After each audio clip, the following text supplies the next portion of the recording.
नमस्कार साथियों, ई ग्राम चैनल में आपका स्वागत है।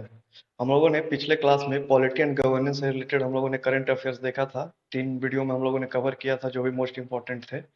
और हम लोग एक वीडियो देख लेंगे जिसमें जो भी और रेस्ट ऑफ द जो भी बचे हुए पॉलिटी एंड गवर्नेंस से रिलेटेड करंट अफेयर्स को हम लोग आगे देख लेंगे। आपको वो कल हम लोग उसको अपलोड कर देंगे। आज हम लोग इकोनॉमिक्स से रिलेटेड जो भी करंट अफेयर्स है 2023-24 के इंपॉर्टेंट, उसको हम लोग कवर करने का प्रयास करेंगे। इकोनॉमिक्स का आपका 2 से 3 वीडियो में इसको कंप्लीट हो जाएगा ये इकोनॉमिक्स से रिलेटेड करंट अफेयर्स। तो हम लोग का आज का पहला वीडियो है growth in remittances to India में half in 2024 says World Bank. तो वर्ल्ड बैंक ने एक आपका प्रोजेक्शन किए हैं। वर्ल्ड बैंक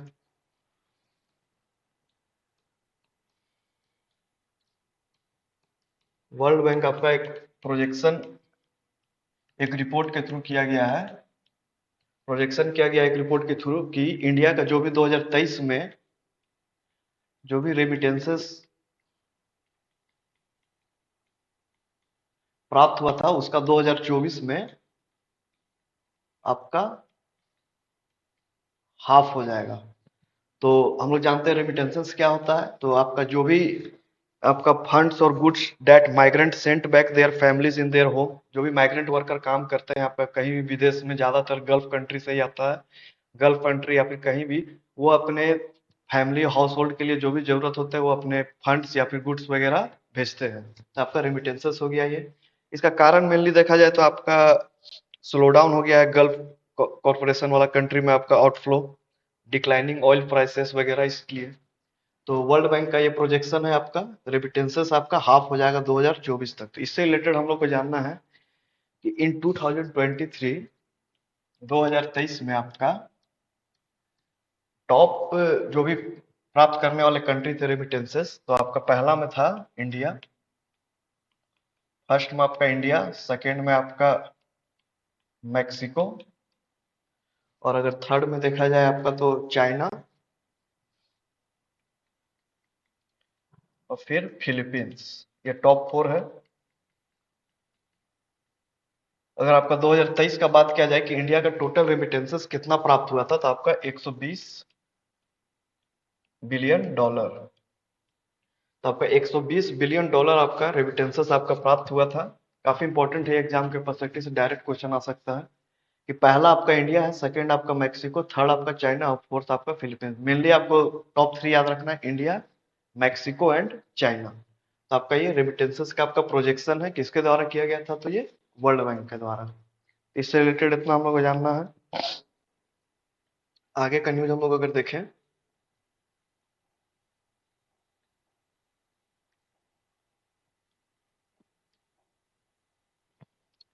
हम लोग का consumer price index for industrial workers, ये आपका काफी न्यूज में रहता है। सीपीआई एंड डब्ल्यूपीआई, हम लोग सीपीआई से रिलेटेड देख लेते हैं क्या होता है। अगर हम बात करें consumer price index,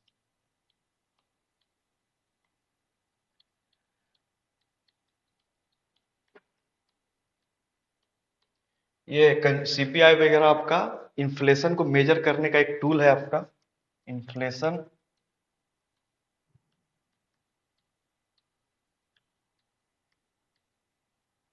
inflation measuring tool है आपका ये सीपीआई। अगर हम लोग बात करें सीपीआई, इंडिया में भी कितने तरह के सीपीआई है, तो अगर बात किया जाए तो सीपीआई आपका एक इंडस्ट्रियल वर्कर, एक आपका सीपीआई एग्रीकल्चर लेबरर, एक आपका सीपीआई नॉन एग्रीकल्चर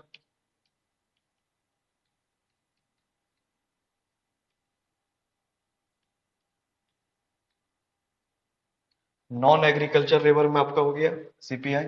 एक आपका सीपीआई कंबाइंड,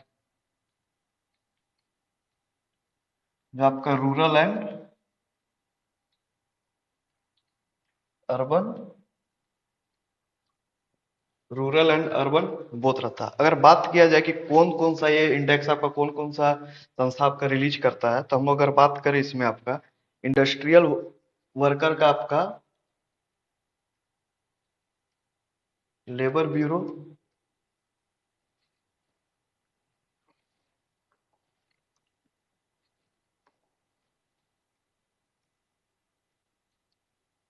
इंडस्ट्रियल वर्कर का आपका लेबर ब्यूरो हो गया। अगर बात किया जाए आपका एग्रीकल्चर लेबर या फिर नॉन एग्रीकल्चर लेबर, ये तीनों का आपका ऐसे कि बोला जाए तो लेबर ब्यूरो ही करता है, जो कि आपका ministry of ministry of rural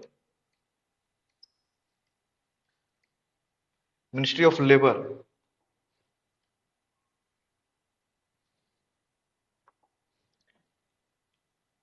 ministry of labour and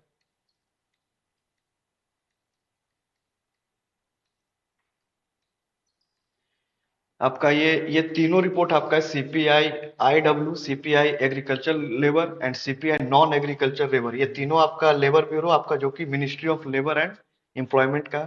अगर बात किया जाए सीपीआई कंबाइंड का आपका रूरल एंड अर्बन, तो ये आपका मॉस्पी करता है, स्टैटिस्टिक्स प्रोग्राम इम्प्लीमेंटेशन आपका मॉस्पी करता है CPI combined rural and urban. अगर हम लोग बेस ईयर का बात करें,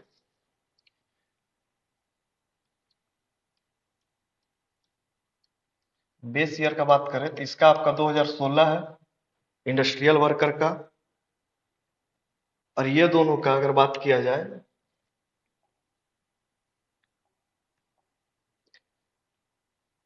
ये दोनों का अगर बात किया जाए तो आपका 1986-87 है। अगर आपका कंबाइंड का बात किया जाए तो आपका 2012।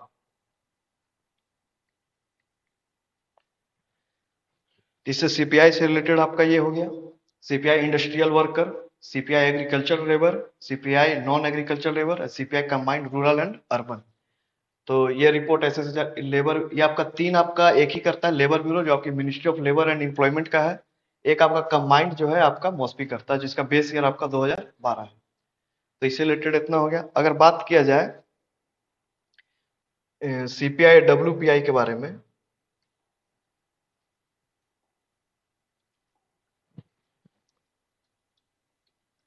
सीपीआई एंड, तो आपका ये इन्फ्लेशन को कंज्यूमर लेवल से कैलकुलेट होता है, इन्फ्लेशन कंज्यूमर लेवल से आपका होता है।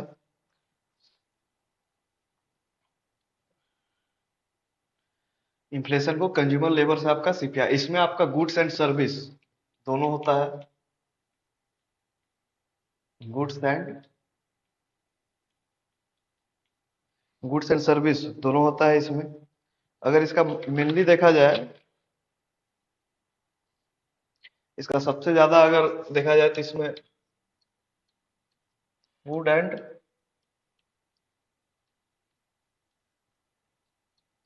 लगभग 46% आपका फूड एंड बेवरेजेस का आपका कंट्रीब्यूशन रहता है सीपीआई में। अगर डब्ल्यूपीआई की बात किया जाए तो ओनली गुड्स रहता है। अगर सिर्फ बोला जाए तो इसमें मेनली आपका मैन्युफैक्चरिंग, जो कि आपका 2/3 रहता है। उसके बाद आपका प्राइमरी आर्टिकल,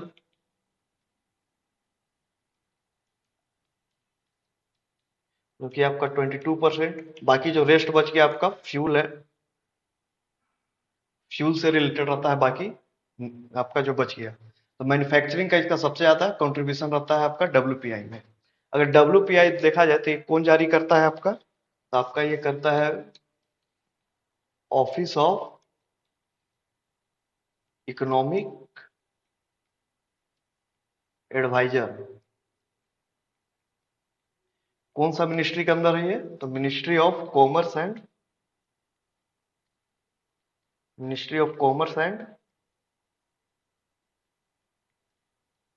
इंडस्ट्री। तो आपका डब्ल्यूपीआई सिर्फ आपका ओनली गुड्स रहता है, ऑफिस ऑफ इकोनॉमिक एडवाइजर। और कौन जारी आपका करता है, ये ministry of commerce and industry. Office of economic adviser आपका ministry of commerce and industry के अंदर ही है। इससे रिलेटेड अगर हम लोग और देखें सीपीआई के बारे में,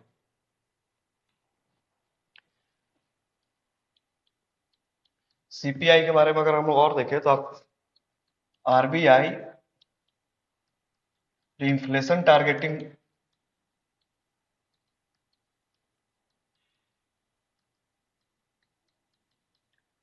इन्फ्लेशन टारगेटिंग आपका 4% प्लस माइनस 2%। तो आपका कंट्रोल जो इन्फ्लेशन के लिए इन्फ्लेशन टारगेटिंग जो आपका आरबीआई निकालते हैं आपका, उसमें किसका डाटा यूज होता है? तो आपका सीपीआई। सीपीआई, जितना भी सीपीआई का जो भी है आपका, उसका डाटा यूज किया जाता है आरबीआई के द्वारा। इसमें गुड्स एंड सर्विसेज बोथ रहता है। इन्फ्लेशन टारगेटिंग हम लोग आगे देखेंगे इन्फ्लेशन टारगेटिंग के बारे में, और फिलहाल के लिए इतना है आपका 4 ± 2% सीपीआई। तो इससे रिलेटेड हम लोग देखें, आपका सीपीआई इंडस्ट्रियल वर्कर आपका हो गया, labour bureau, CPI AL, CPI non agriculture labour, तीनों आपका लेबर ब्यूरो। एक आपका सीपीआई कंबाइंड है जो आपका मॉस्पी है। अगर इसका बेस ईयर देखा जाए तो सीपीआई इंडस्ट्रियल वर्कर का तो ये लेटेस्ट है 2016। सीपीआई एएल और नॉन एग्रीकल्चर लेबर का आपका 1986-87, एंड सीपीआई कंबाइंड का आपका 2012। ये हो गया। सीपीआई का बात किया जाए तो आपका इन्फ्लेशन जो आपका कंज्यूमर लेवल पे आपका कैलकुलेट होता है, गुड्स एंड सर्विसेज बोथ है। इसका सबसे प्राइमरी कंट्रीब्यूशन आपका फूड्स एंड बेवरेजेस है, जो आपका 46% के आसपास है। डब्ल्यूपीआई देखा जाए तो सिर्फ ओनली गुड्स है। मैन्युफैक्चरिंग में इसका सबसे ज्यादा कंट्रीब्यूशन है 2/3। एंड इसका रिलीज कौन करता है डब्ल्यूपीआई? तो ऑफिस ऑफ इकोनॉमिक एडवाइजर, जो कि ministry of commerce and industry के अंदर है। सीपीआई जो जारी होता है आपका एवरी मंथ, इसको भी याद रख लीजिए। सीपीआई जो जारी होता है आपका एवरी मंथ हो जाता है जारी। तो इससे रिलेटेड इतना हुआ सीपीआई से रिलेटेड, काफी इंपॉर्टेंट है CPI.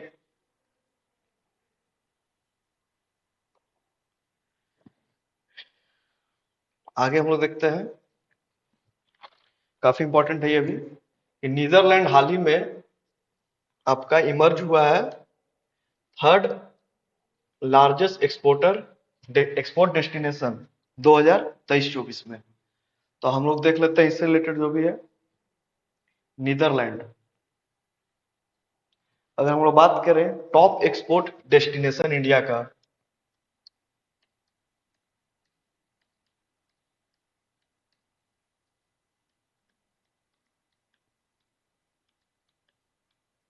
Top export destination India का आपका सबसे पहला है आपका यूएस, फिर है आपका यूएई, और फिर आपका नीदरलैंड।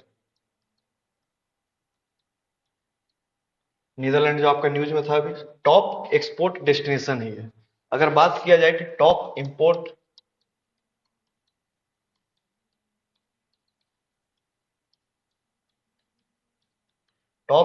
डेस्टिनेशन अगर बात किया जाए तो इसमें ऑब्वियस है, पहला आपका चाइना, दूसरा है आपका यूएई, और तीसरा है आपका यूएस। तो टॉप एक्सपोर्ट डेस्टिनेशन आपको याद रखना है, सबसे पहला आपका यूएसए है, सेकेंड आपका यूएई है, तीसरा आपका नीदरलैंड जो आपका न्यूज में था। ये आपका 2023-24 का है डाटा।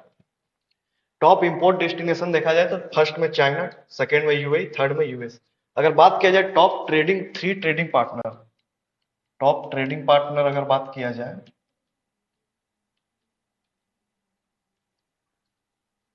तो सबसे पहला है आपका 2023-24 का ये है। तो फर्स्ट में आपका चाइना, जब क्या 118.4 बिलियन डॉलर है आपका चाइना फर्स्ट। सेकेंड में बात किया जाता है आपका यूएसए है। फिर 2022-23 में अगर देखा जाए तो टॉप ट्रेडिंग पार्टनर आपका यूएसए ही था। यूएसए में भी ज्यादा पीछे नहीं है ये, 118.28 बिलियन। और थर्ड में अगर ट्रेडिंग पार्टनर टॉप देखा जाए तो आपका यूएई, एंड फोर्थ में रसिया। यूएसए से ज्यादातर सरप्लस ही रहता है आपका ट्रेडिंग पार्टनर। तो टॉप एक्सपोर्ट डेस्टिनेशन देखा जाए तो आपका USA, UAE and Netherland. Top import destination आपका चाइना, यूएई एंड यूएस।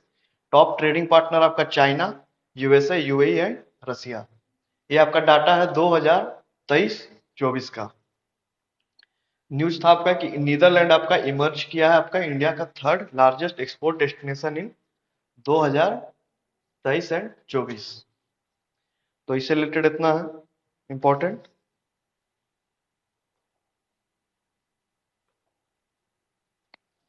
अभी हाल ही में एक और न्यूज था आपका कि आईएलओ ने, अब सबसे पहले एक रिपोर्ट आईएलओ जारी करता है। रिपोर्ट का नाम याद रखिएगा, world employment and social outlook.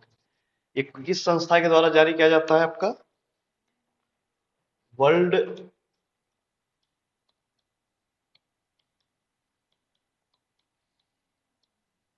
काफी इंपॉर्टेंट रिपोर्ट है ये, अक्सर एग्जाम में आता है ये। World employment and social outlook कौन जारी करता है? ये आपका आईएलओ ने। तो अभी हाल ही में आईएलओ ने जारी किया था आपका जो जो अनएम्प्लॉयमेंट रेट है उसको काफी कम मतलब बताया गया है। मतलब जो पिछला साल का जो डाटा था उससे हल्का सा कम बताया गया है इसमें। अगर देखा जाए इसमें तो आपका पहले आपका 5% था, इसको करके 4.9% इसको किया गया। तो ये डाटा सिर्फ आपको याद रखना है, 4.9%। और कौन सा संस्था रिपोर्ट ये जारी करता है? World employment and social outlook, तो आपका आईएलओ। आईएलओ का अगर स्थापना बोला जाए तो कब हुआ था आईएलओ का? 1919 में, ट्रीटी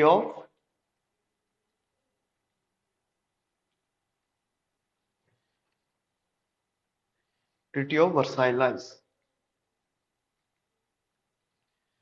तो आईएलओ का स्थापना कब हुआ था? 1919 में। तो अनएम्प्लॉयमेंट रेट आपका 5% से 4.9% का टारगेट रखा गया है, जो स्लाइटली डिफरेंस कम किया गया है ये लेटेस्ट रिपोर्ट में world employment and social outlook. आपको इंपॉर्टेंट याद रखना है कि कौन सा संस्था जारी करता है world employment and social outlook, तो आपका आईएलओ।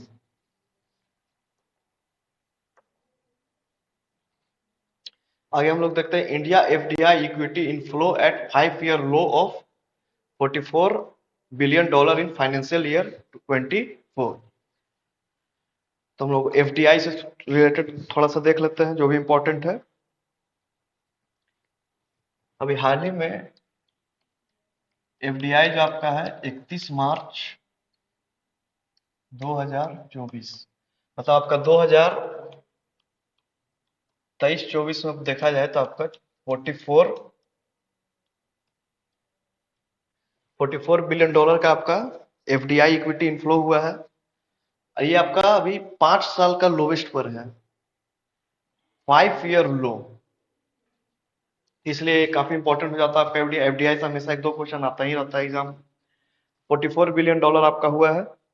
अगर बोला जाए तो कारण अगर देखा जाए इसमें तो high interest rate in advanced economy. अगर यूएसए में अगर हाई इंटरेस्ट रेट है, वहां पे अच्छा उनको रिटर्न मिल रहा है, तो वहां पर आपका जो भी मेन कंपनी वहीं पर आपका रहेंगे, इधर इन्वेस्ट नहीं करेंगे। तो इंडिया के एफडीआई इक्विटी 5 साल के सबसे लो पर है। अगर देखा जाए इसमें top source for FDI in India, अगर देखा जाए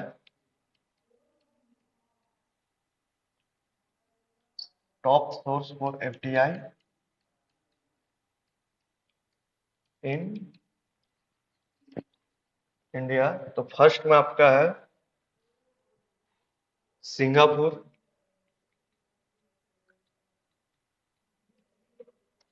सेकेंड में आपका Mauritius,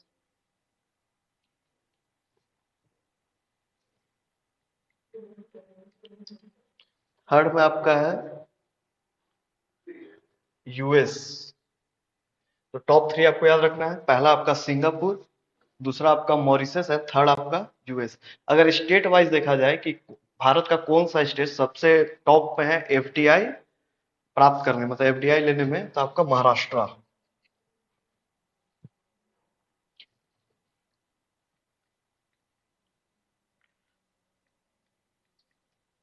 top destination for FDI inflow in India, अगर देखा जाए आपका तो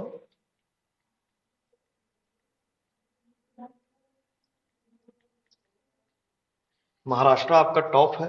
कौन सा सेक्टर में सबसे ज्यादा आपका है? तो सिर्फ जान लीजिए, ये तो आएगा नहीं ऐसे एग्जाम में, computer software and hardware is top sector receiving FDI.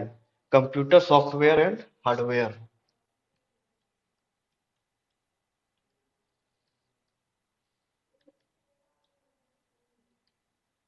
Computer software and hardware top में है आपका, टॉप सेक्टर है आपका जो सबसे ज्यादा एफडीआई इसी सेक्टर में आया है इंडिया में, computer software and hardware. Top source for FDI in India कौन सा? सिंगापुर है आपका, सेकंड आपका मॉरिशस, थर्ड आपका यूएस। कौन सा स्टेट सबसे ज्यादा में है आपका? महाराष्ट्र में। 21 ईयर का है आपका ये, तो आपका 2023 एंड 24 का है। तो इससे रिलेटेड हम लोग का ये न्यूज है। आगे हम लोग देखें तो RBI keeps repo rate unchanged to control inflation. अब मतलब अभी देखा जाए तो आपका 8 कंजिक्यूटिव टाइम आपका रेपो रेट को सेम रखा गया है। मतलब 8वां बार ये बैठक हो गया, 8 कंजिक्यूटिव टाइम आपका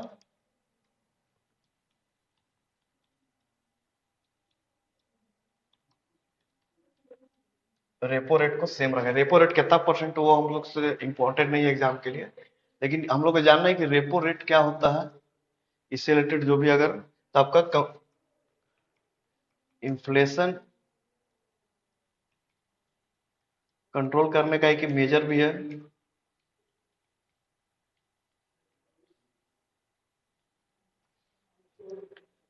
इसमें आपका कमर्शियल बैंक जो भी शेड्यूल कमर्शियल बैंक है वो आपका लेंड करते हैं मनी आपका आरबीआई के पास, और वो इंटरेस्ट देते हैं, उसी को बोला जाता है रेपो रेट। रेपो रेट या फिर पॉलिसी रेट। तो रेपो रेट आपका दिया जाता है अभी सेम है, 8 कंजिक्यूटिव टाइम से इन्फ्लेशन कंट्रोल करने के मेजर है, इसको पॉलिसी रेट भी बोला जाता है। ये आपका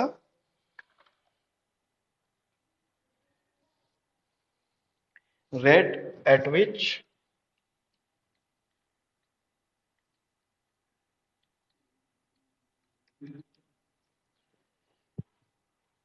RBI lends to schedule commercial bank. मतलब शेड्यूल कमर्शियल बैंक आरबीआई को पैसा रखने के लिए देता है, और उस पे ये इंटरेस्ट रेट दिया जाता है आरबीआई के द्वारा, उसी को बोला जाता है पॉलिसी रेट। अगर रेपो रेट को अगर बढ़ाया जाएगा तो फिर इन्फ्लेशन को भी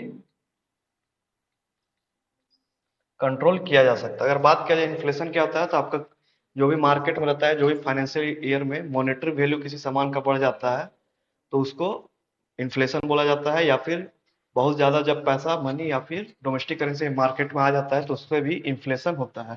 तो फिर जो भी जितने भी अमाउंट मनी है मार्केट में उसको कर्व करने के लिए रेपो रेट को बढ़ाया जाता है। रेपो रेट को बढ़ाने से आपका शेड्यूल कमर्शियल बैंक जो है वो उनको इंटरेस्ट रेट ज्यादा मिलेगा, तो इधर भी आपका जो भी लैंड लेंगे, जो भी मार्केट में रहेंगे, जो भी मार्केट में रहेंगे वो फिर शेड्यूल कमर्शियल बैंक के पास कम लोन लेने के लिए जाएंगे, लोन महंगा हो जाएगा, जिससे आपका मार्केट में मनी कम किया जा सकता है। तो रेपो रेट बढ़ाने से आपका इन्फ्लेशन को कंट्रोल किया जा सकता है।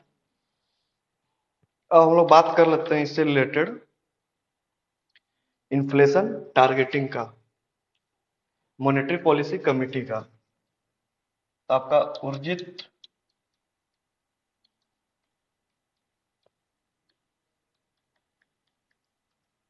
उर्जित पटेल कमेटी ने आपका इन्फ्लेशन टारगेटिंग का दिया था आपका।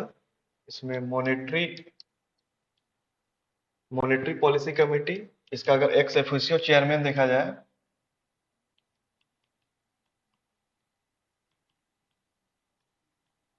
तो आपका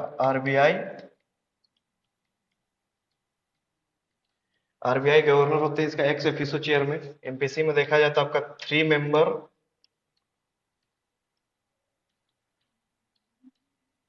गवर्नमेंट साइड से एंड प्लस 3 मेंबर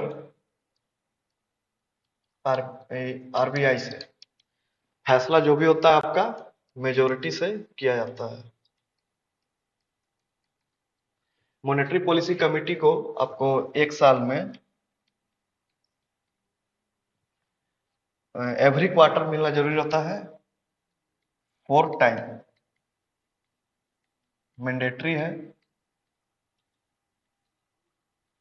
ऐसा देखा जाए तो जनरली आपका हर 2 महीना में आपका मीटिंग होता है, लेकिन मैंडेटरी आपका 1 साल में आपका 4 टाइम मैंडेटरी है, 4 time meeting.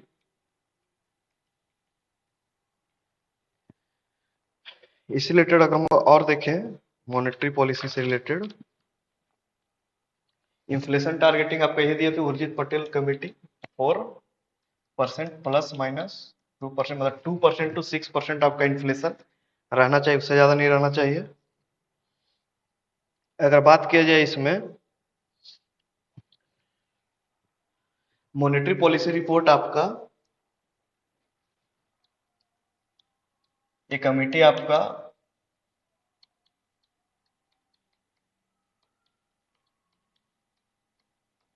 Monetary policy report आपका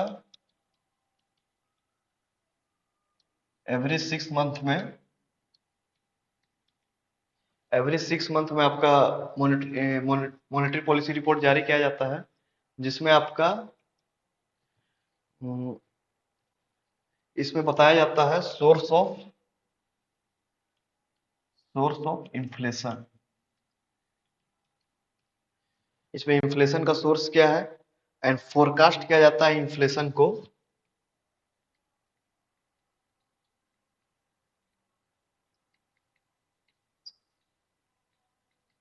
forecast of inflation for 6 to 18 months ahead.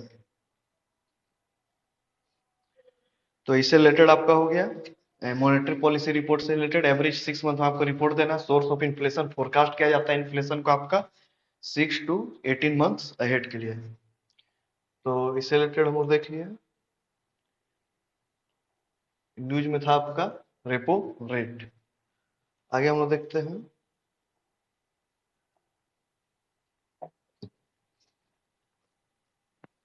एक ओएनडीसी हम लोग देख लेते हैं,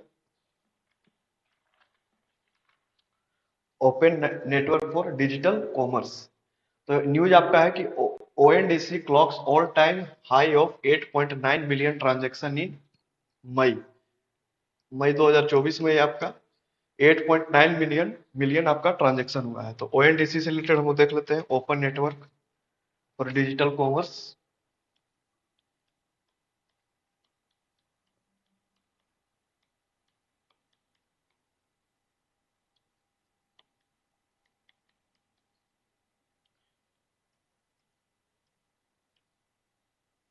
इसमें आपका ओपन नेटवर्क डिजिटल कॉमर्स में आपका सेलर का बायर से डायरेक्ट कनेक्शन होता है, इसमें इंटरमीडियरी का इसमें कोई भी रोल नहीं होता है। अगर बायर को कुछ खरीदना है तो सेलर पास डायरेक्ट एक्सेस किया जा सकता है। ये आपका इंटीग्रेट कर दिया गया है, जितने भी डिजिटल कॉमर्स प्लेटफॉर्म है आपका, जैसे कि अमेजन हो गया, फ्लिपकार्ट वगैरह हो गया, जितने भी है वो एक जगह ही रहेंगे और आपका इसमें किसी भी टाइप का इंटरमीडियरी का जरूरत नहीं है। अगर बात किया जाए कि ये कब लॉन्च किया गया था open network for digital commerce, तो आपका ये 2021 में रिलीज किया गया था। 2021 में रिलीज किया गया था, किसके द्वारा किया गया था? आपका ministry of commerce and industry.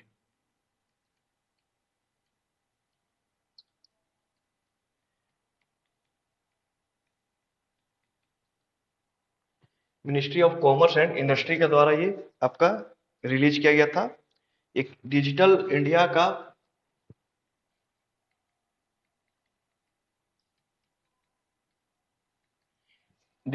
Initiative का भी ये पार्ट है। ये आपका क्या करता है, जितने भी ई मार्केट प्लेसेस है आपको ये इंटर कनेक्ट कर देता है, इंटीग्रेट कर देता है। किसी प्रकार का मीडिया इंटरमीडियरी का इसमें जरूरत नहीं है। सेलर का बायर के साथ डायरेक्ट एक्सेस है, बायर का सेलर के साथ डायरेक्ट एक्सेस है, मिडिल मैन का इसमें कोई भी रोल नहीं है। तो इससे रिलेटेड इतना न्यूज है हम लोग का। Open network for digital commerce, इसमें याद रखना कब लॉन्च हुआ है, ये 2021 में। किसके द्वारा किया गया है? Ministry of commerce and industry के द्वारा।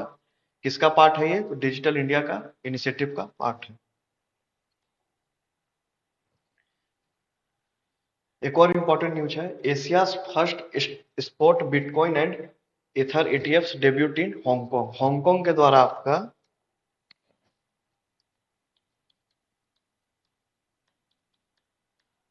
हांगकांग के द्वारा आपका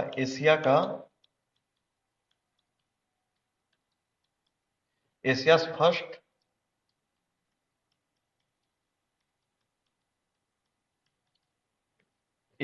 फर्स्ट आपका स्पॉट बिटकॉइन आपका जारी किया गया है। And ether exchange traded fund आपका वैसा चीज है जिसमें आपका कोई भी सामग्री या फिर कुछ भी है उसको आप स्टॉक में लिस्ट किया जा सकता है। स्टॉक एक्सचेंज में आपका बाय एंड सेल होता है। अगर स्पॉट बिटकॉइन की अगर बात किया जाए तो आपका इमीडिएट परचेस और sale of bitcoin at the current market price. Immediate purchase और सेल ऑफ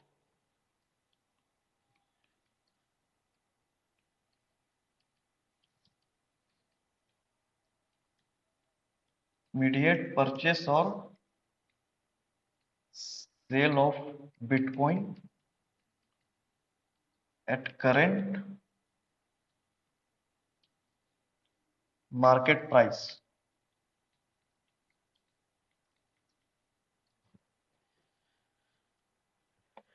आपका ये बिटकॉइन क्या है, तो आपका ये क्रिप्टो करेंसी है।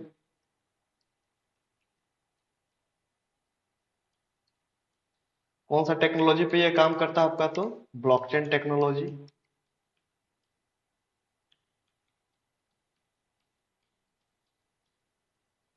ब्लॉकचेन टेक्नोलॉजी पे ये काम करता है।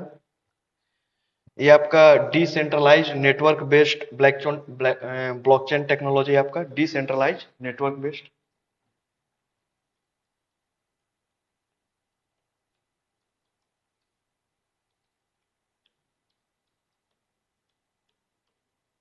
डिसेंट्रलाइज्ड नेटवर्क बेस्ड है आपका ये। तो ETF क्या होता है आपका, तो ETFs are investment funds that are traded on stock exchange. मतलब स्टॉक एक्सचेंज में इसका ट्रेड होता है, बाय एंड सेल होता है आपका। स्पॉट बिटकॉइन हम लोग देख लिए, इमीडिएट परचेस और sale of bitcoin at current market price. इससे रिलेटेड इतना हो गया। हम आगे देखते हैं, ये काफी इंपॉर्टेंट है आपका। National monetisation pipeline monetised rupees 3.85 lakh crore of asset in 3 years। तो हम लोग इसी रिलेटेड देख लेते हैं कि नेशनल मोनेटाइजेशन पाइपलाइन आपका कब स्टार्ट हुआ था, इसका क्या मोटो है, कौन किया था, इससे रिलेटेड है आपका। तो आपका ये अनाउंसमेंट कब हुआ था, तो आपका यूनियन बजट 2021-22 में इसका अनाउंसमेंट हुआ था। इसमें आपका जितने भी government ministry PSC for monetisation during the period 2021-22 से 2024-25 was prepared by NITI Aayog in collaboration with concern infrastructure ministers. मतलब आपका 4 साल के लिए, 4 years के लिए आपका मोनेटाइज किया जाएगा आपका जो भी एसेट है। जैसे कि आपका अगर बोला जाए इसमें रोड हो गया, रेलवे हो गया, पावर हो गया, ऑयल एंड गैस पाइपलाइन हो गया, सिविल हो गया, टेलीकॉम सेक्टर हो गया, ये सब जितने भी सेक्टर है जो कोर सेक्टर है उसको मोनेटाइज किया जाएगा। जैसे कि मान लिया जाए कि कोई फ्लैट वगैरह खाली है, उसमें आप रेंट लगा दिए तो मोनेटाइज हो गया। इसी टाइप से इसको मोनेटाइज किया जाएगा आपको। अब इसका टारगेट हम लोग देख लेते हैं। इसका 4 साल में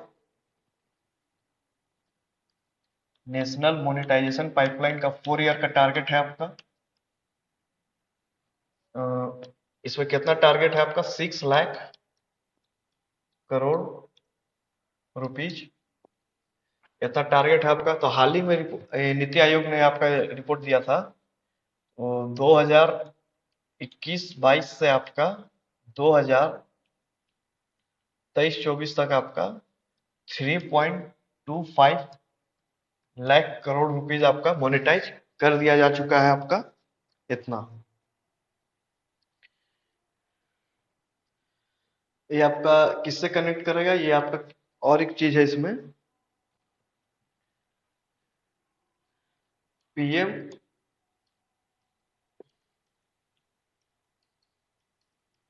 पीएम गति शक्ति का भी ये पार्ट है आपका। पीएम गति शक्ति जो आपका holistic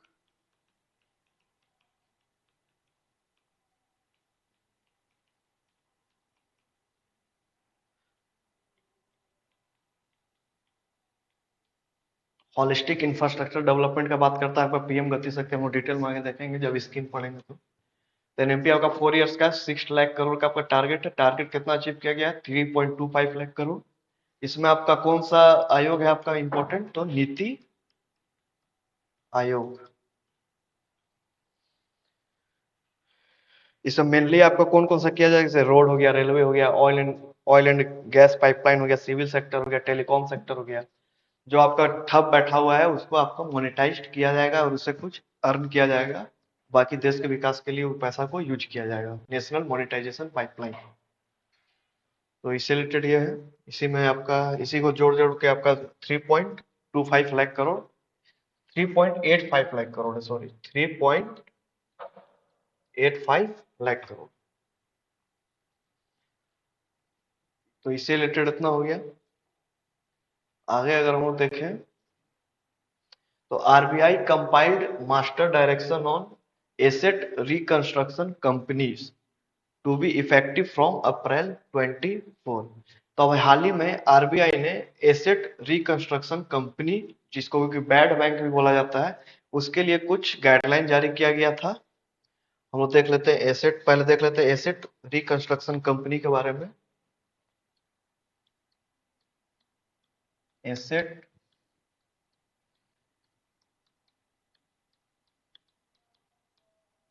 asset reconstruction asset reconstruction company के बारे में हम लोग देख लेते हैं। ये क्या है आपका? तो act as bad bank.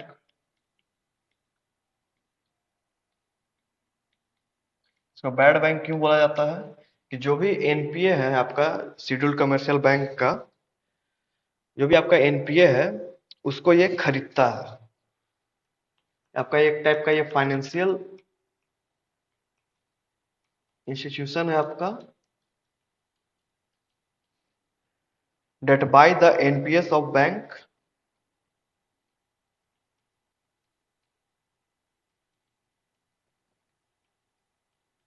Non performing asset of bank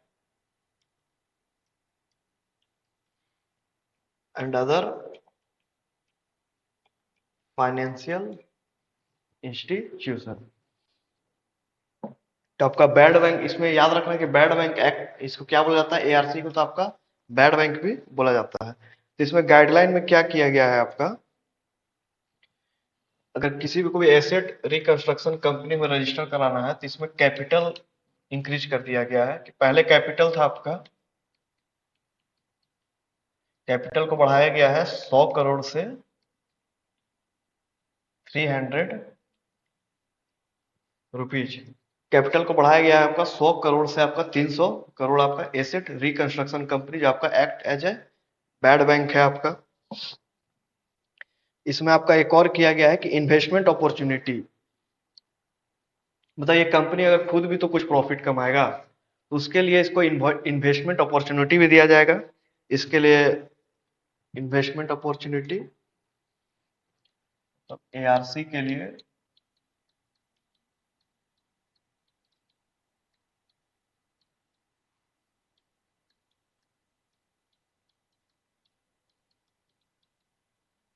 ARC के लिए आपका इन्वेस्टमेंट अपॉर्चुनिटी होगा। जैसे कि आपका deploy the funds in government security,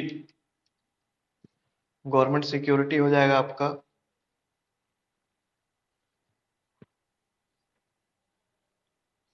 government security जैसे कि आपका scheduled commercial bank, scheduled commercial bank हो गया, सिडबी हो गया, नाबार्ड हो गया एंड अदर। जो भी गाइडलाइन में दिया जाएगा वहां वहां ये टाइम टू टाइम आपका स्पेसिफाइड किया जाएगा, जैसे कि इसको भी कमाने का एक अपॉर्चुनिटी दिया जाएगा एआरसी। तो एआरसी आपका क्या होता है? Act as a bad bank होता है। जो आपका जो भी एनपीए बन जाता है आपका बैंक में उसको ये खरीदने का काम करता है। हम लोग बात करें एनपीए के बारे में, एनपीए के बारे में हम लोग बात करें, principal plus interest is delayed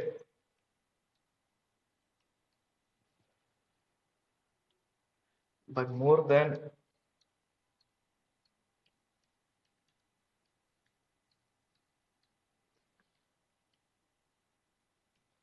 अगर 90 दिन से ज्यादा अगर कोई भी प्रिंसिपल जो भी अमाउंट दिया गया था किसी को अगर वो 90 दिन से ज्यादा प्रिंसिपल प्लस इंटरेस्ट डिलेड हो जाता है तो ये आपका एनपीए के रूप में आ जाता है। अगर एनपीए बात किया जाए तो टाइप्स ऑफ एनपीए,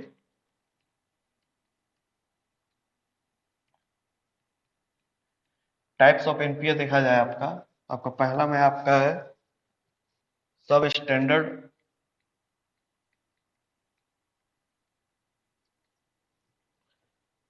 सब स्टैंडर्ड एसेट, आपका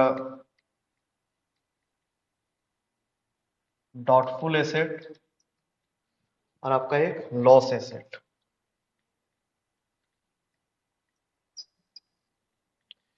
ये आपका लेस देन 12 मंथ,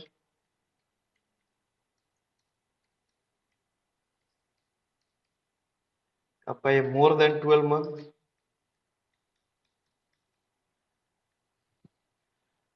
और ये तो मिलता ही नहीं, अनकलेक्टेबल हो जाएगा ये।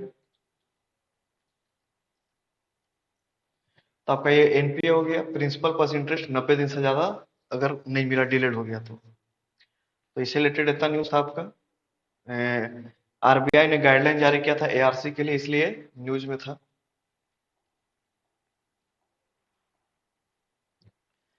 एक आरबीआई ने ईजेस किया है आपका फेमा रेगुलेशन को, FEMA to facilitate foreign investment in derivatives.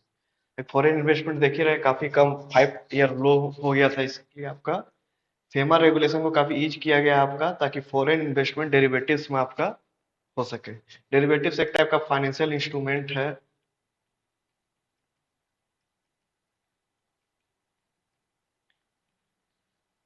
Derivative आपका एक टाइप का फाइनेंशियल इंस्ट्रूमेंट्स है, इसमें आपका यूज किया। इसमें ज्यादा आपको याद नहीं रखना, इसमें फॉरेन एक्सचेंज मैनेजमेंट एक्ट आपका कब आया था, ये 1999 में, 1999 में आया था ये, तो आपको इसको याद रखना है, फेमा को, बस इतना इंपॉर्टेंट है इसमें। ये काफी इंपॉर्टेंट है आपका।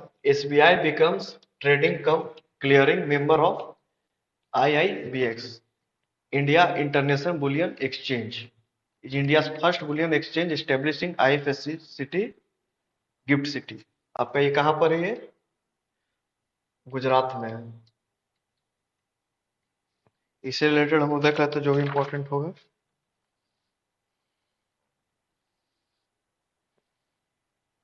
India International Bullion Exchange, आईआईबीएक्स।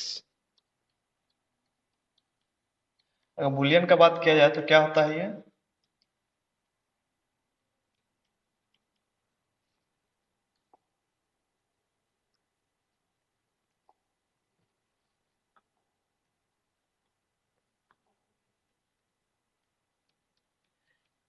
आपका जो भी बुलियन अगर देखा जाए इसमें, बुलियन मार्केट क्या हो जाता है आपका, where traders trade in precious metals like gold and silver with exchange taking place directly between buyers and sellers and in the future market. मतलब गोल्ड एंड सिल्वर या फिर जो भी प्रीसियस मेटल है, बुलियन मार्केट वन लाइन में आ सकता है बुलियन मार्केट। तो गोल्ड एंड सिल्वर एंड जो भी आपका प्रीसियस मेटल है,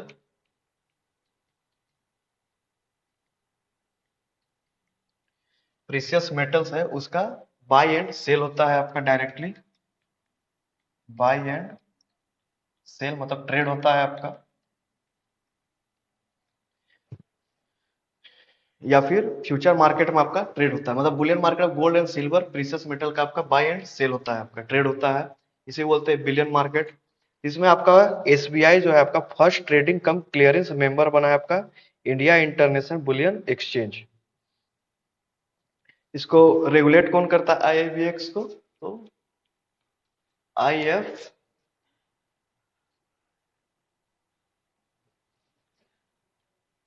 आईएफएससी आपका इसको इंडिया इंटरनेशनल बुलियन एक्सचेंज को आपको रेगुलेट करता है। और इंडिया का पहला आपका बुलियन एक्सचेंज आपका कहाँ पर हुआ है? गिफ्ट सिटी, जो कि आपका गुजरात में है।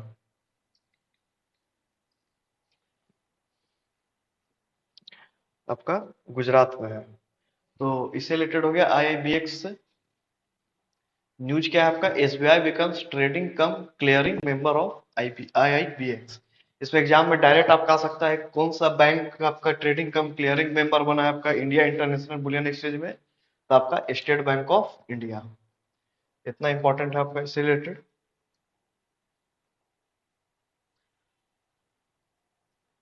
एक और इंपॉर्टेंट है आपका 16 year high at 59.1 in March, India's manufacturing PMI highest since 2008। हम लोग देख लेते हैं आपका PMI, purchasing manager index.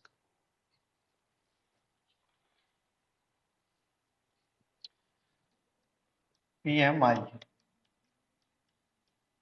Purchasing manager index. अगर इसका बात किया जाए आपका, तो आपका ये किसके द्वारा निकाला जाता है आपका? ये the institute for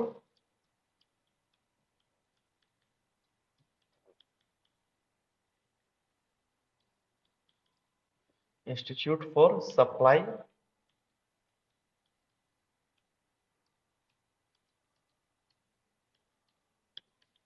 the institute for supply management के द्वारा निकाला जाता है। तो अभी हाल ही में न्यूज आपका ये था कि एच आपका न्यूज था आपका, एज पर HSBC हांगकांग संघाई करके ये एक संस्था है आपका HSBC, इसके द्वारा एक रिपोर्ट जारी किया गया था जिसमें आपका 16 ईयर हाई 59.1 आपका परचेसिंग मैनेजर इंडेक्स आपका इंडिया का था। तो लोग क्या होता है ये परचेसिंग मैनेजर इंडेक्स आपका? इसमें आपका एक पीएमआई अगर आपका इक्वल टू 50 है, तो आपका नो चेंज, मतलब इकोनॉमी में आपका कुछ भी चेंज नहीं हो रहा है।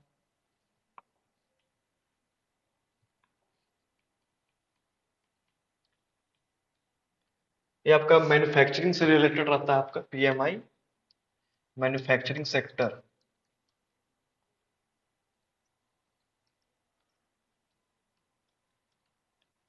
मैन्युफैक्चरिंग सेक्टर से आपका ये रिलेटेड है। अगर पीएमआई आपका अगर 50 है तो आपका नो चेंज हो रहा है मैन्युफैक्चरिंग सेक्टर, मतलब जैसा है वैसा ही है। अगर पीएमआई आपका मोर देन अगर आपका 50 है, तो आपका एक्सपेंशन इन द इकोनॉमी, एक अच्छा संकेत है आपका इकोनॉमी के लिए। मैन्युफैक्चरिंग सेक्टर आपका एक्सपेंड कर रहा है। अगर आपका पीएमआई अगर लेस देन 50 है, तो आपका contraction contraction in the economy, मतलब आपका मैन्युफैक्चरिंग सेक्टर आपका कम हो रहा है, आपका कॉन्ट्रैक्ट हो रहा है। तो इससे रिलेटेड आपका ये हो गया। ये आपका मान लेना, अगर एक वर्ड बोला था आपका इंडिकेटर्स ऑफ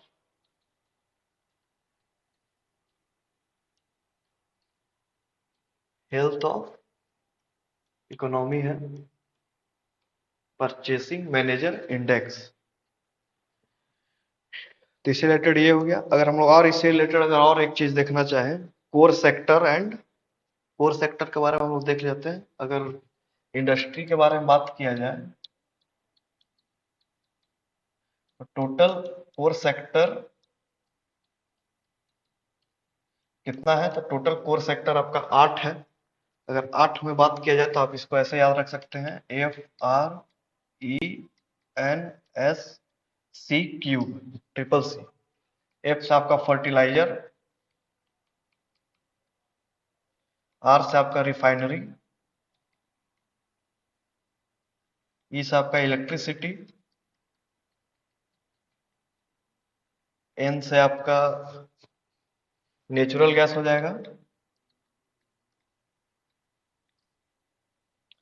एस से आपका हो जाएगा स्टील, सी से आपका हो जाएगा कोल सीमेंट क्रूड ऑयल। कोल सीमेंट क्रूड ऑयल।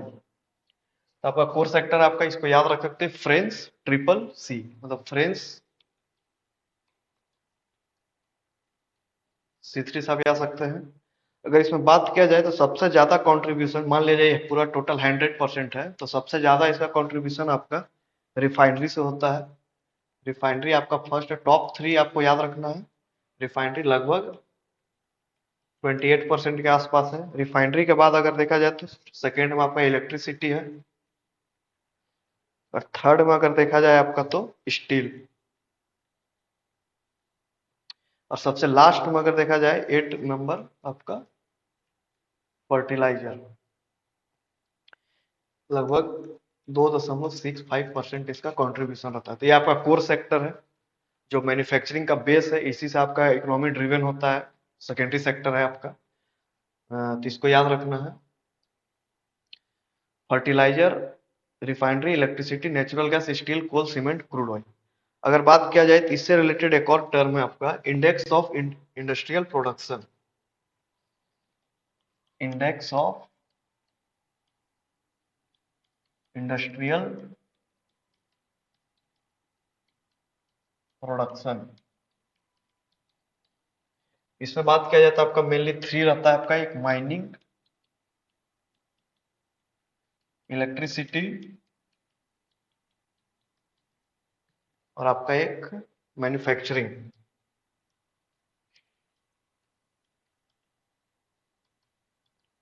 आपका ये तीन रहता है, माइनिंग, इलेक्ट्रिसिटी एंड मैन्युफैक्चरिंग। अगर आईसी कोर का अगर बात किया जाए, कोर को अगर हम लोग 100% मान लें, अगर पूरा कोर इंडस्ट्री आपका 100% है, तो आपका ये थ्री आपका माइनिंग, इलेक्ट्रिसिटी एंड मैन्युफैक्चरिंग से रिलेटेड आपका ये 40%, ये 100% का आपका ये 40% आपका इंडेक्स ऑफ इंडस्ट्रियल प्रोडक्शन रहता है। अगर आईआईपी बोला जाए तो कौन जारी करता है आपका, तो ministry of commerce and industry.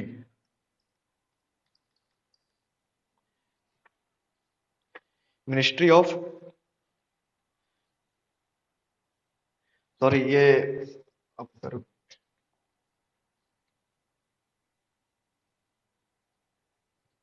Index of industrial production आपका मॉस्पी जारी करता है। Index of core industry ICI, ये आपका ministry of commerce and industry. इसके अंदर भी बात करें तो कौन करता है आपका, ऑफिस ऑफ इकोनॉमिक एडवाइजर।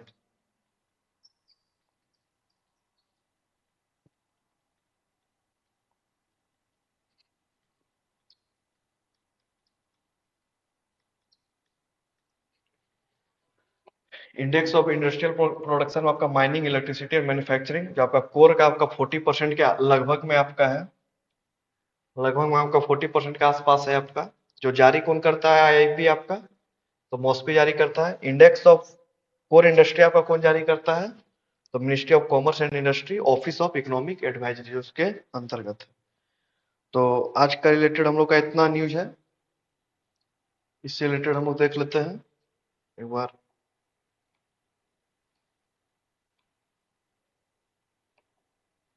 अब सबसे पहले देखते हैं रेमिटेंसेस के बारे में, जिसमें हम लोग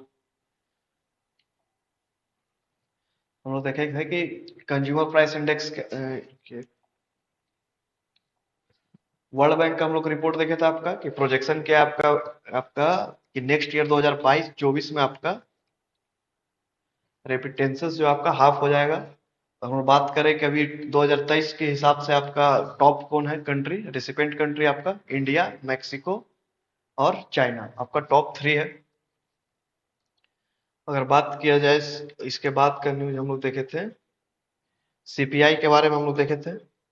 सीपीआई कितने प्रकार का होता है, तो लगभग आपका चार होता है, industrial worker, agriculture labour, non agriculture labour, combined. आपका शुरू का तीन लेबर ब्यूरो, लास्ट का आपका मॉस्पी। ये आपका 1986-87 आपका बेस ईयर है। इंडस्ट्रियल वर्कर का आपका 2016 और कंबाइंड का आपका 2012। ये हो गया आपका। सीपीआई आपका एवरी मंथ जारी होता है। इसमें आपका इन्फ्लेशन कंज्यूमर लेवल पर देखा जाता है। इसमें गुड्स एंड सर्विसेज दोनों होता है। इसका मेनली पार्ट देखा जाए तो फूड एंड बेवरेजेस है। डब्ल्यूपीआई अगर देखा जाए तो आपका ओनली गुड्स रहता है इसमें। ऑफिस ऑफ इकोनॉमिक एडवाइजर जारी करता है। Ministry of commerce and industry जो आपका इंडेक्स ऑफ कोर इंडस्ट्री भी यही जारी करता है। ओनली गुड्स है। मैन्युफैक्चरिंग आपका इसमें 2/3 है। उसके बाद प्राइमरी आर्टिकल, उसके बाद फ्यूल वगैरह है। ये हो गया। आरबीआई जो आपका टूल यूज करता है इन्फ्लेशन टारगेटिंग के लिए, आपका सीपीआई का डाटा ही देखता है। इसमें आपका इन्फ्लेशन टारगेटिंग 4% प्लस माइनस 2% है। इससे इसके आगे हम लोग देखें आपका नीदरलैंड आपका टॉप एक्सपोर्ट डेस्टिनेशन में आपका तीसरा नंबर आया है 2023-24 में। पहला अगर देखा जाए आपका top export destination USA, UAE and Netherland आपका एक्सपोर्ट में है। इंपोर्ट में देखा जाए तो आपका चाइना, यूएई एंड यूएस है। टॉप ट्रेडिंग पार्टनर आपका देखा जाए तो चाइना, यूएसए एंड यूएई है। 2021-22 एंड 22-23 में आपका यूएसए फर्स्ट में था, लेकिन 2023-24 में आपका ये चाइना आगे निकल गया है। थोड़ा सा ही पीछे है आपका यूएसए। ये आपका 118.4 बिलियन डॉलर है, आपका 118.28 बिलियन डॉलर है। ये डाटा याद नहीं करना, बस याद करने के लिए है, ताकि देश का नाम याद हो जाए, चाइना एंड यूएसए। आईएलओ के बारे में हम लोग देखें आपका कि आपका ये कौन सा रिपोर्ट निकालता है, world employment and social outlook. इसमें इन्होंने पिछले साल का प्रोजेक्शन को रिवाइज किया है कि अनएम्प्लॉयमेंट पूरे वर्ल्ड में आपका 5% से 4.9% किया गया है। कब स्थापना इसका 1919 में हुआ है। World employment and social outlook आपका इंपॉर्टेंट है। कौन जारी करता है, आपका आईएलओ जारी करता है।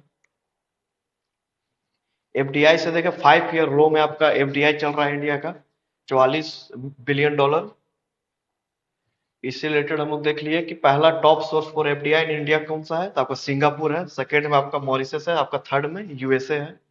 Top destination for FDI inflow in India, India के अंदर कौन सा स्टेट आपका टॉप है, तो महाराष्ट्र आपका टॉप है। तो कौन सा सेक्टर में सबसे ज्यादा एफडीआई है, तो computer hard software and hardware. हम लोग रेपो रेट के बारे में देखें कि अनचेंज किया गया है। 8 कंजिक्यूटिव टाइम का जो बैठक हो उसमें सेम रखा गया है आपका रेपो रेट। रेपो रेट हम लोग देख लिए, इन्फ्लेशन कंट्रोल का मेजर है। Rate at which RBI lends to schedule commercial bank. इससे रिलेटेड हम लोग मॉनेटरी पॉलिसी कमेटी देखें, आपका उर्जित पटेल कमेटी, जिसके तहत आपका इन्फ्लेशन टारगेटिंग किया गया 4% प्लस माइनस 2%। हम लोग देख लिए इससे रिलेटेड। एवरी 6 मंथ में ये रिपोर्ट जारी करता है। आपका इन्फ्लेशन को फोरकास्ट किया जाता है 6 to 8 मंथ आपका नेक्स्ट के लिए। ओएनडीसी हम लोग देख लिए। ONDC open network for digital commerce आपका इंटीग्रेट किया जाता है। कब इसका लॉन्च किया गया, तो 2021 में ministry of commerce and industry के द्वारा। पहला हम लोग spot bitcoin and ether exchange traded fund देखे, कौन सा देश जारी किया, इंपॉर्टेंट है, इसको याद रखना। हांगकांग जारी किया गया था। इमीडिएट परचेस और sale of bitcoin at current market price, आपका स्पॉट बिटकॉइन। ये हो गया। नेशनल मोनेटाइजेशन पाइपलाइन हम लोग देख लिए। इसमें आपका 3.85 लाख करोड़ है। आपका 3 साल का टारगेट, 4 साल का टारगेट आपका 6 लाख करोड़ है, जो आपका 3 साल में आपका 3.85 लाख करोड़ का आपको अचीव कर लिया गया। किसके द्वारा किया है, नीति आयोग इसका मेन बॉडी है। ये हो गया। एसेट रिकंस्ट्रक्शन कंपनी हम लोग देख लिए। बैड बैंक है ये आपका, कैपिटल को इंक्रीज किया गया 100 करोड़ से 300 करोड़ आपका कर दिया गया है। फाइनेंशियल इंस्टीट्यूशन आपका एनपीए को खरीदता है ये आपका बैंक से, अदर फाइनेंशियल इंस्टीट्यूशन से। टाइप्स ऑफ एनपीए हम लोग देख लिए, 3 टाइप का होता है। ये हम लोग देख लेते हैं। ये फेमा देख लिया हम लोग। फेमा एक्ट का भैया 1999 में वो आया है। आगे देख लिया हम लोग। ट्रेडिंग कम क्लियरिंग आपका मेंबर कौन सा बना है, इंडिया इंटरनेशनल बुलियन एक्सचेंज में, तो आपका एसबीआई बना है। ये हो गया आपका। बुलियन मार्केट क्या होता है, gold and silver plus precious metal का ट्रेडिंग होता है। उसके बाद आपका हम लोग लास्ट टॉपिक देख लिए, आपका पीएमआई देख लिए, परचेसिंग मैनेजर इंडेक्स कौन जारी करता है, the institute for supply management. Indicators of health of economy है। पीएमआई 50 नो चेंज, पीएमआई 50 से ज्यादा आपका expansion in the economy, contraction in the economy, PMI 50 से कम। ये आपका मेनली मैन्युफैक्चरिंग सेक्टर के लिए है। कोर सेक्टर हम लोग देख लिए 8। फ्रेंड्स, C3 से आप याद रख सकते हैं 8 सेक्टर। फर्स्ट में आपका रिफाइनरी है, सेकेंड में आपका इलेक्ट्रिसिटी है, थर्ड में आपका स्टील है। ये हो गया। इंडेक्स ऑफ इंडस्ट्रियल प्रोडक्शन हम लोग देख लिए, इसमें तीन आपका मेनली है। टोटल अगर कोर में 100% है तो उसका 40% आपका आईआईपी में है। आईआईपी आपका जारी करता है मॉस्पी, एंड आईसीआई जारी करता है आपका office of economic adviser, ministry of commerce and industry. तो हम लोग देख लिया आज का इंपॉर्टेंट इकोनॉमिक्स का टॉपिक जो भी करंट अफेयर से रिलेटेड था। हम लोग नेक्स्ट क्लास में, एक और क्लास में इकोनॉमिक्स से रिलेटेड जो भी करंट अफेयर है उसको हम लोग देख लेंगे। बाकी हम लोग नेक्स्ट क्लास में मिलते हैं, तब तक के लिए गुड नाइट।